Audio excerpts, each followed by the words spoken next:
police अफसर के सामने आए कि अगर ये पैसे चाह लेंगे क्योंकि बुजुर्ग तो लाजदा मतलब अखा नाल तो नहीं उन्होंने तक भी पैसे उन्होंने चाहे ने शकील ने या नहीं चाहे इस दे ईमान पर या दूए तरीके दे कहने ते बुजुर्गों पैसे चाहने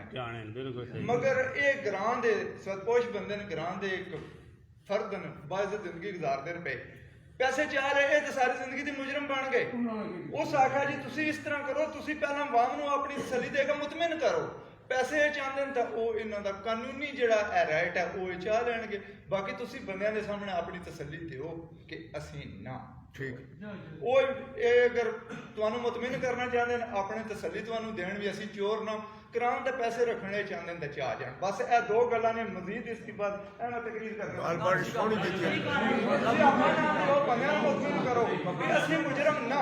यही गल है तुसी वहां मुतमिन पैसे रखो बुजुर्ग बिल्कुल चाहते हैं और ना मसले है ਅਸੀਂ ਮੁਜਰਮ को जनाब मैं ध्यान देना मैं आप पता नहीं पैसे नहीं चाहे मैं आप पता नहीं पैसे नहीं चाहे मैं ध्यान देना जिथा आखसो ना मैनू पता आप पता नहीं पैसे आ अगू इन्होंने ईमान असा ना तो पैसे रखा चुके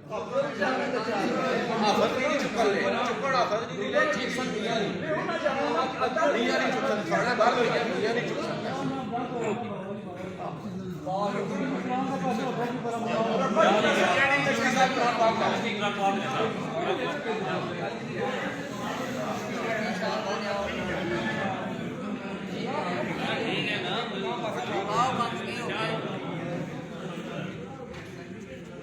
₹4 लाख हालत गिणना पूरा वे रखो 4 लाख अल्हम्दुलिल्लाह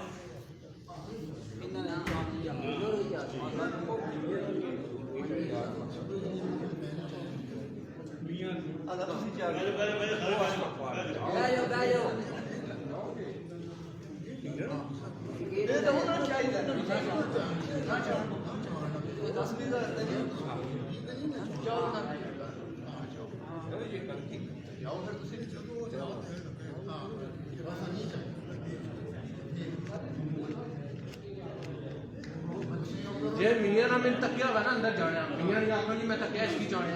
बस बात खत्म हो गई है वो शुरू बस खत्म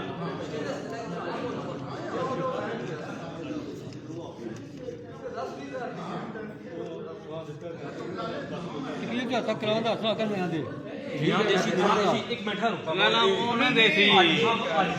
पैसे रखो ना आदमी चलो हाजी साहब आपसे साडा मुजरम है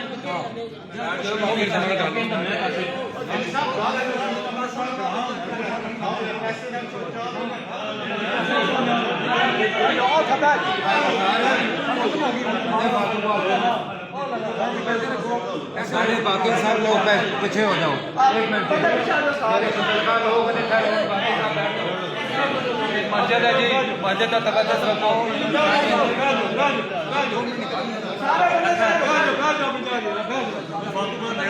सारे गल कर जी दो पार्टियां गल करो नो यार बोलो बोल नहीं यार जितने गल्ला बोल दो मियां ने पैसे चुका का देसा फ्लोई दे वापस भाई मैं एक कुरान पाक है जी ताको सारे मैं इस कुरान पाक का हाथ रखता ना मैं हजरा ना 1 रुपया नहीं चाहिए इस तो का को गल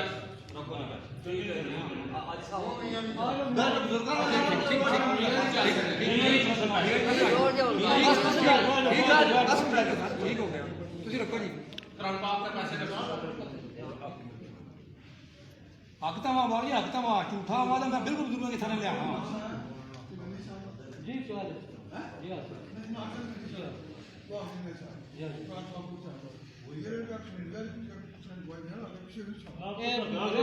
ਤੁਸੀਂ ਉਹ ਜਨਾਬ ਫਿਰ ਸੁਣੋ ਨਾ ਗੱਲ ਸ਼ਾਰਟ ਕਰੋ ਤੁਸੀਂ ਪੈਸੇ ਰੱਖੋ हाफिज जी ਤੁਸੀਂ ਪੈਸੇ ਰੱਖੋ जो भी मैं हक का वा समझदा वा पढ़िया लिखे मेरी कुरान पाकी शान मेरी बात सुन लो चार हो गए क्या हो गया ਤੁਸੀਂ ਸਕੂਲ ਨਾ ਪਾਓ ਮੇਰੇ ਦਿਲ का बात नहीं ना तो कुरान नहीं ना बोलते बाजी नहीं ना करते सब कुछ हो गया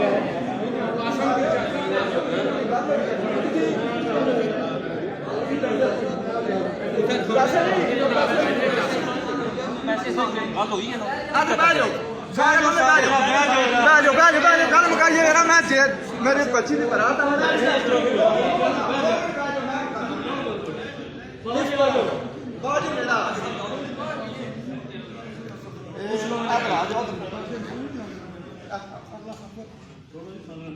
आज 100% कन्फर्म है शकील मेरा चोर है उस दुकान के आगे आपने सफाई दे छोड़ी है कानूनी ऑप्शन नहीं उसने बाम 4 लाख रुपया 4 लाख रुपया ठीक है बोलिया करान पीछे हो जाना पीछे हो जा मैं चुकिया बोले बिट्टू ना करो वो क्या कर रहा है पक्का नहीं करनी है ना स्किल ना स्किल का ना यार स्किल स्किल आफा जी बस जिम्मा केड़ा पे आ गया रखो पैसे ऊपर पैसे चुक सन गल खत्म हो गया कोई पैसे पैसे चुप करो राय साहब को पैसे राय जी पैसे रखो एक मिनट है राज पैसे रखो राय जी छोड़ो गल कोई नहीं करनी किसी पैसे रखने बाकी चुप मैं पैसे रखे नहीं बंदा मार दिया बाद में 2 बार आया मेरी गल छोड़ो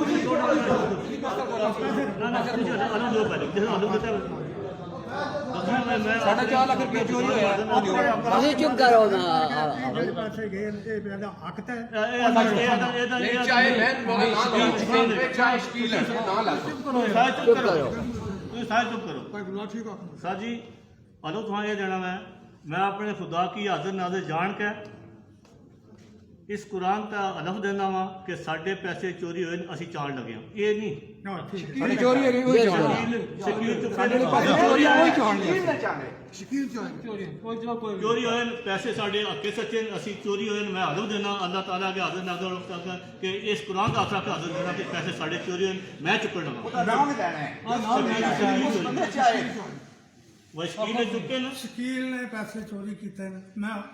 अल्लाह ताला ने हाजिर नाज़र कर जाने पैसे साढ़े चोरी होने और पैसे संग बस रखो जे दो मिनट ਹੁਣ ਕਿਹੜੀ ਕਹਾਣੀ ਹੈ ਉਹਦੇ एक मिनट ठीक है जी बस ਉਹ ਛੋੜ ਇੱਕ ਮਿੰਟ रुको जी बस ਗੱਲ ਖਤਮ ਹੋ ਗਈ अस्तगफिरुल्लाह